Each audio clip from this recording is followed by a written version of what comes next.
Welcome to the Business English Podcast.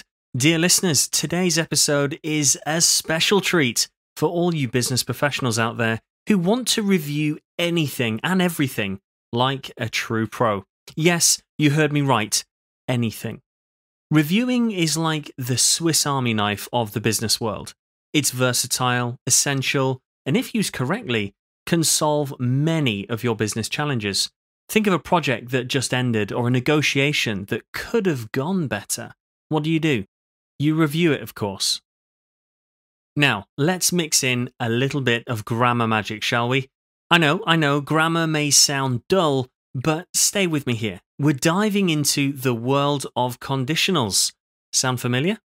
So if you've been with us recently on the Business English Podcast, you will know we have spent considerable time unpacking these little linguistic gems. They are all about the ifs and the buts that add spark to your sentences. So if you haven't heard the episodes on how we use conditionals in business English, go back and smash through them, as the grammar constructions and use cases laid out in those episodes are going to seriously add some excellence to your communication. And that is exactly why we're here, isn't it? Now, where were we?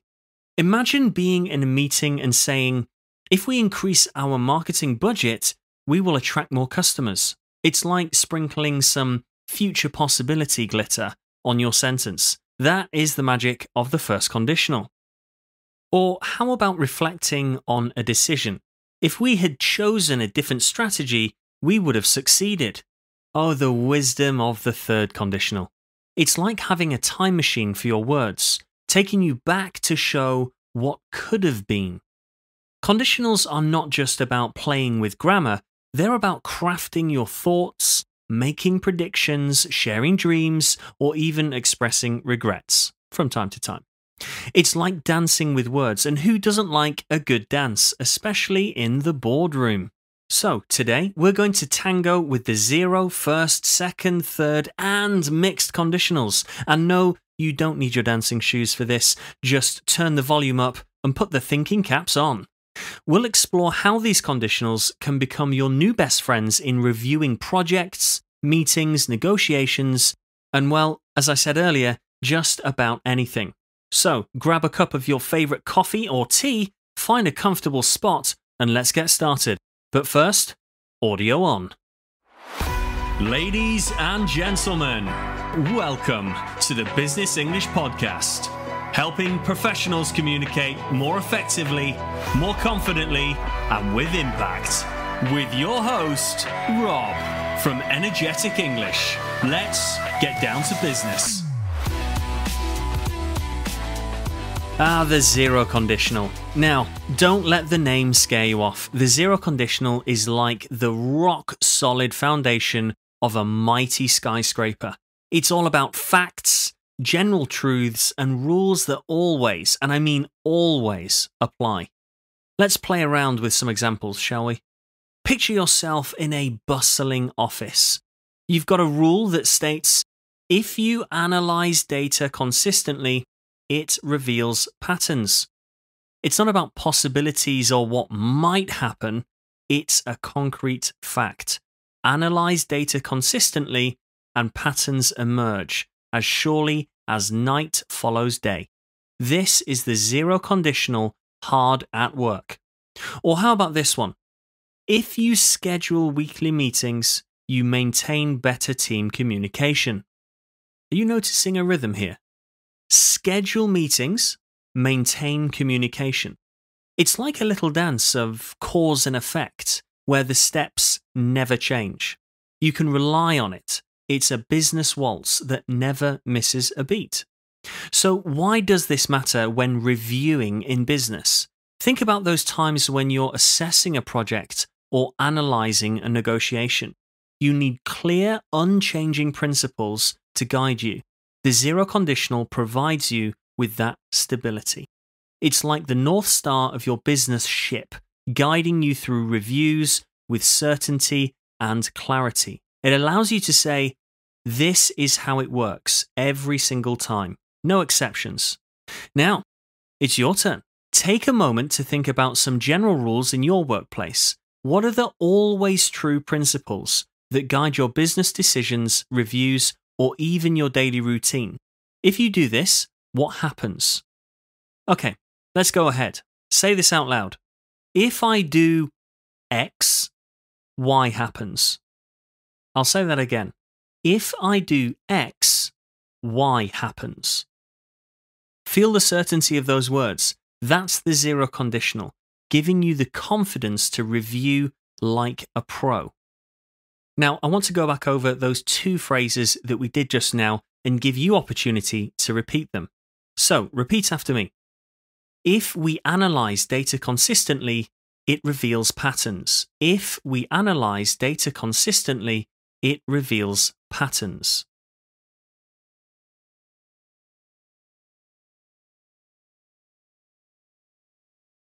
Great. Let's try the other one. If we schedule weekly meetings, we maintain better team communication. If we schedule weekly meetings, we maintain better team communication.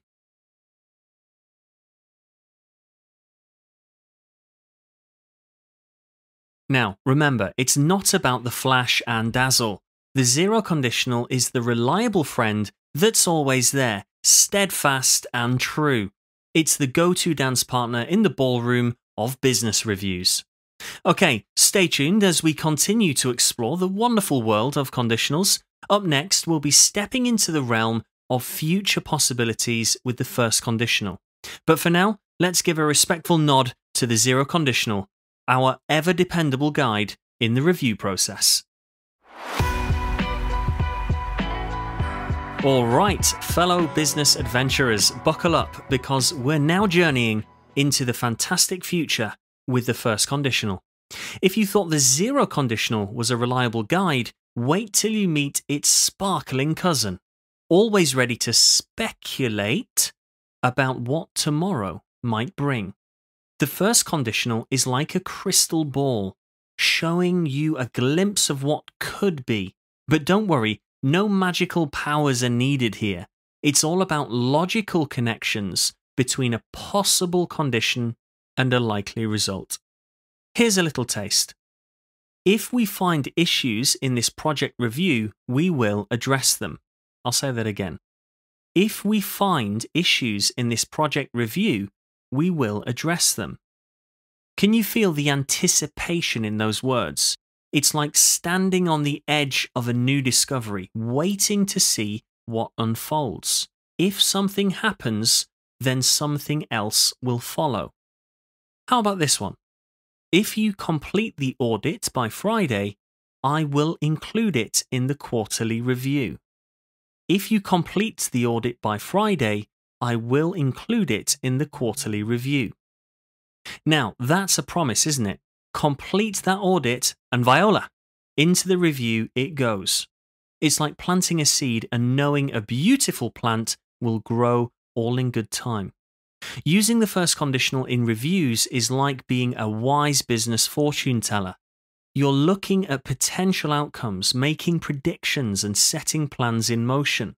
It adds a sprinkle of excitement to your review process. Think about reviewing a negotiation or assessing future strategies.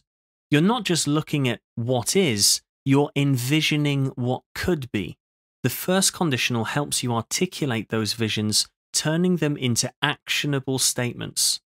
So let's bring it round to you again. Think about a future plan or review in your own business world.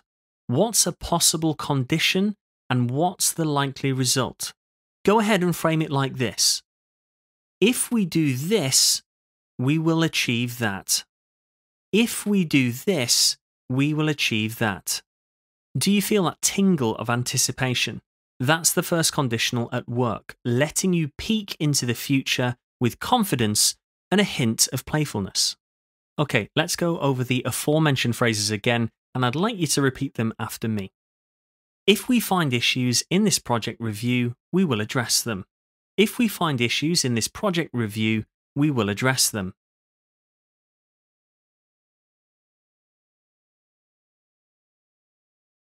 Great. Here's the second one. If you complete the audit by Friday, I will include it in the quarterly review. If you complete the audit by Friday, I will include it in the quarterly review.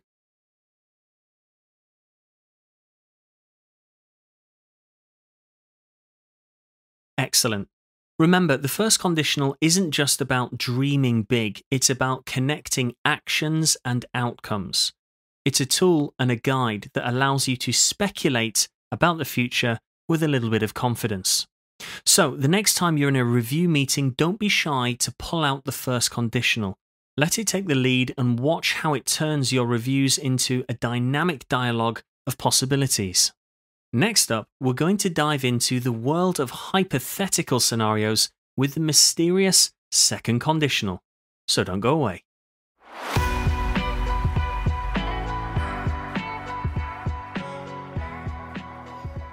Now, before jumping into the next section, I wanted to take this opportunity to let you know that if you wanted to get more out of the Business English podcast, then that is possible.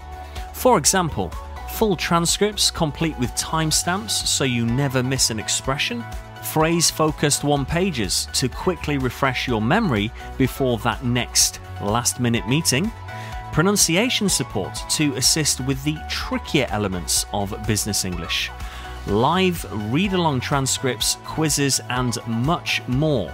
If this sounds like it could be useful, then the Business English Podcast Premium subscription could be for you. Check out the details at the link in the show notes. Right, on with the show.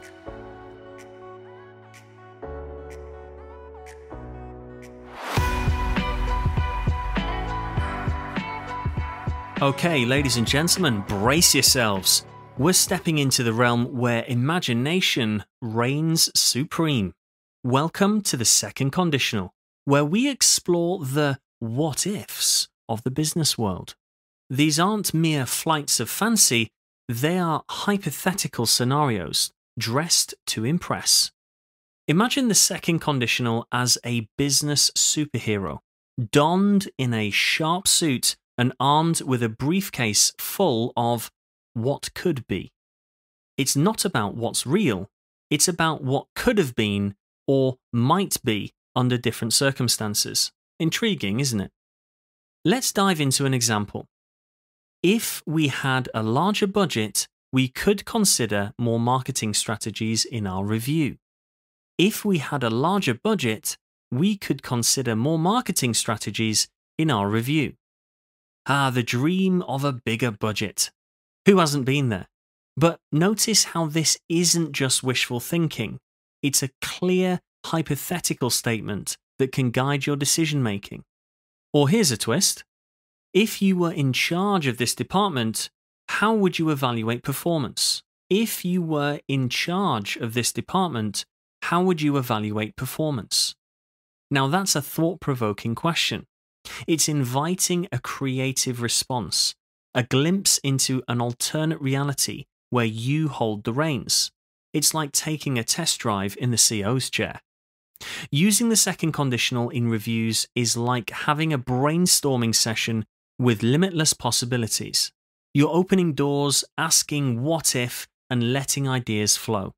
It's a fantastic tool for innovation, creative problem solving, and thinking outside of that proverbial box.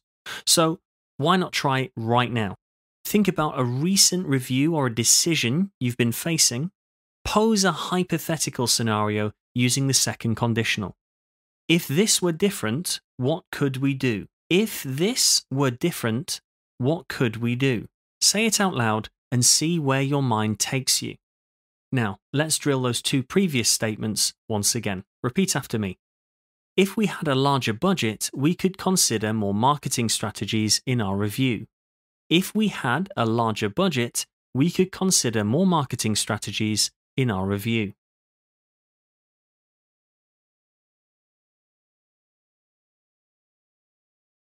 Excellent. Second one. If you were in charge of this department, how would you evaluate performance? If you were in charge of this department, how would you evaluate performance?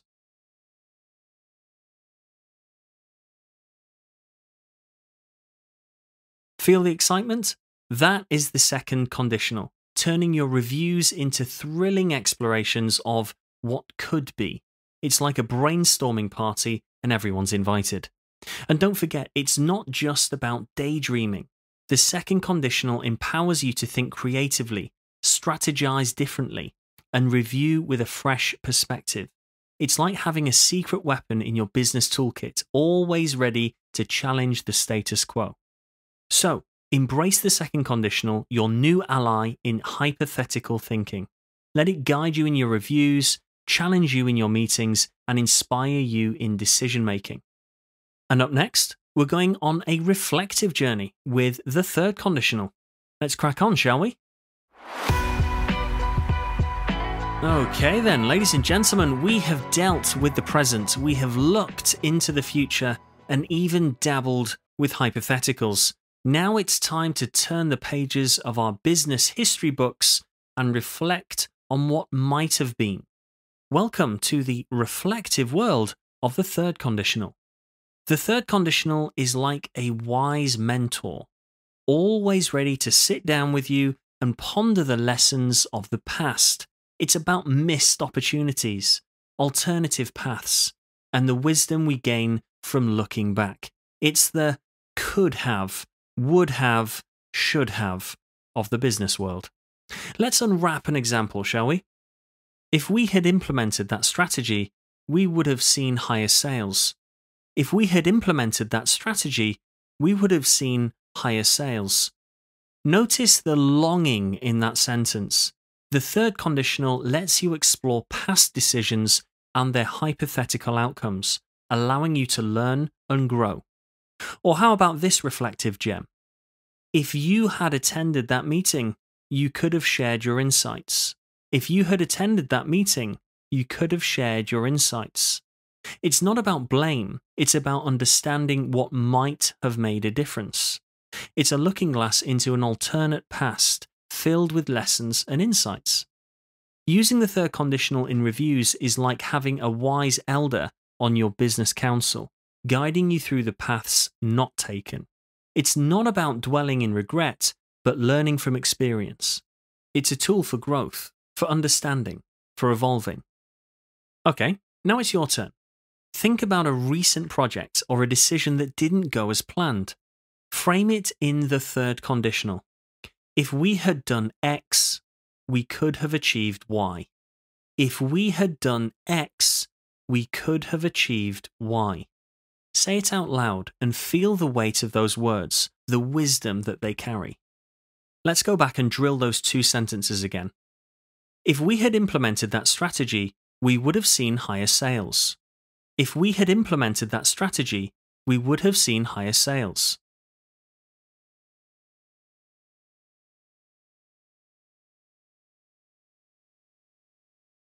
Great. The second one?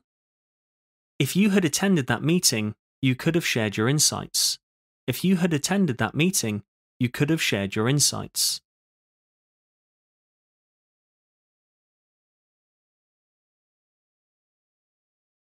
Do you feel that connection to the past? That's the third conditional, inviting you to reflect, learn, and grow. It's like having a heart-to-heart with your business self, recognizing the lessons and preparing to move forward. And as we move into the final act of this episode, English grammar has one final trick up its sleeve, and that is the mysterious yet magnificent world of mixed conditionals. Well, ladies and gentlemen, we have reached our grand finale of our conditional dance today. And what a journey it's been. But like any great performance, we're ending with a dazzling flourish. Welcome to the versatile and vibrant world of mixed conditionals. Mixed conditionals are the time travelers of our grammatical toolkit. They blend the present with the past, the real with the hypothetical. They're like the seasoned business strategists capable of drawing lessons from the past and applying them to the present and future. Imagine mixed conditionals as a master chess player, calculating moves across the board of time, always ready to connect yesterday with today. Sounds intriguing, doesn't it? Okay, let's explore more. Here's a thought-provoking example. If we had met our sales targets last year, past, we wouldn't be facing these budget constraints now, present. If we had met our sales target last year, we wouldn't be facing these budget constraints now. Can you feel the bridge between the past and the present? That's the mixed conditional, linking lessons from yesterday with the challenges today. Or ponder this reflective statement. If our team were more cohesive, hypothetical present, we could have clinched that last deal, past. If our team were more cohesive, we could have clinched that deal. We're mixing a present condition with a past result. Using mixed conditionals in reviews is like having a time machine for your business. You're not just looking at the here and the now, you're connecting dots across time, reflecting on how past decisions shape current realities. Why not give it a try? Think of a situation where the past and the present intersect in your business. Frame it in a mixed conditional. If this were different now, that could have been different then. If this were different now, that could have been different then. Use it in your own contextual examples, explore it, and see what it uncovers. Now, let's go back and drill those previous two sentences just like before. If we had met our sales targets last year, we wouldn't be facing these budget constraints now. If we had met our sales targets last year, we wouldn't be facing these budget constraints now.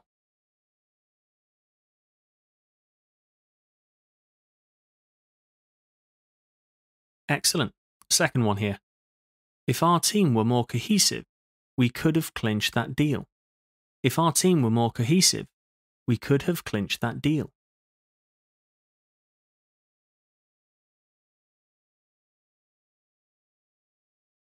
Feel the power? That is the mixed conditional, turning your reviews into insightful journeys through time. It's like having a wise sage and a clever strategist all rolled into one, always ready to illuminate the path.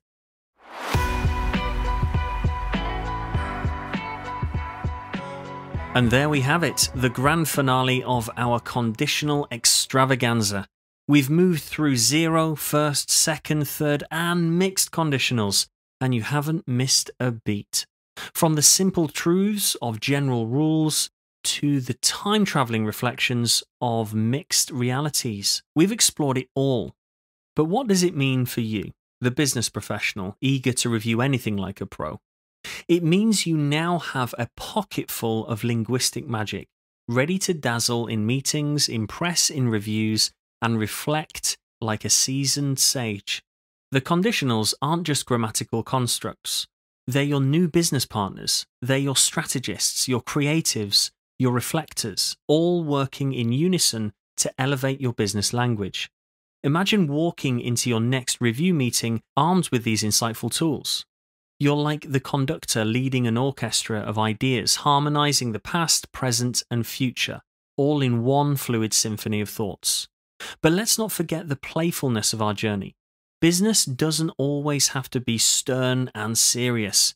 As we've seen, a sprinkle of imagination, a touch of curiosity, and a willingness to dance with words can turn even the most mundane review into an exciting exploration. So, ladies and gentlemen, I encourage you to take these newfound friends, these conditionals, and make them your own. Practice them, play with them, and most importantly, use them to review like a pro. And as you stride confidently into your next business adventure, remember that the words you choose and the way you frame your thoughts can make all the difference.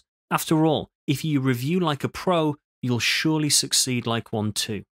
Thank you for joining me on this delightful journey through the world of business English and reviewing using conditionals. It's been an absolute pleasure to be your guide today, your dance partner and fellow explorer. Until next time, keep reviewing, keep reflecting, and of course, keep it strictly business. You have been listening to the Business English Podcast. Remember to subscribe, leave a review, and we'll see you next time.